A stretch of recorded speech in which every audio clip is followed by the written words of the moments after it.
ભગવાન પ્રેમપૂર્વક પ્રશ્ન કર્યો છે. પ્રશ્ન કરવો જોઈએ પણ જાણવા માટે નહીં, જીવવા માટે કરવો જોઈએ. જીવનમાં પ્રશ્ન હોવો જોઈએ પણ એનું સમાધાન શોધવા માટે, કોકના જીવનમાં પ્રશ્ન ઊભા કરવા માટે પ્રશ્ન ન કરવાનો હોય.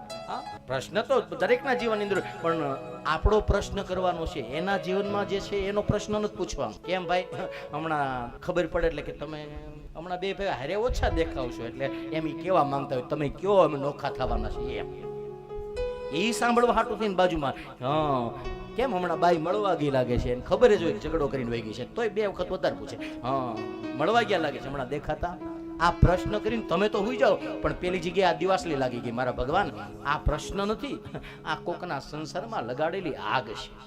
શું ફાયદો થવાનો છે એ મને સમજાવો. કોઈના જીવનની અંદર આપણે ઇન્ટરફિયર કરીએ, કોઈના જીવનની અંદર આપણે દખલગીરી કરીએ, મને તમને શું ફાયદો થવાનો? તમે મારી નિંદા કરો, હું તમારી નિંદા, એક રૂપિયાનો ફાયદો છે? સમજાવો મને. એવું કંઈ હોય તો કરવા લગાય, હું કરવા લાગુ, તમે મને બોલાવજો, 5-25 રૂપિયા મળે એમ હોય. કોઈના સંસારની અંદર, કોઈના જીવનની અંદર દખલગીરી કરવી એ પ્રશ્ન કર્યો નથી ભગવાન. આપણે આપણા સ્વભાવથી કોઈને દુઃખી કરી રહ્યા છીએ.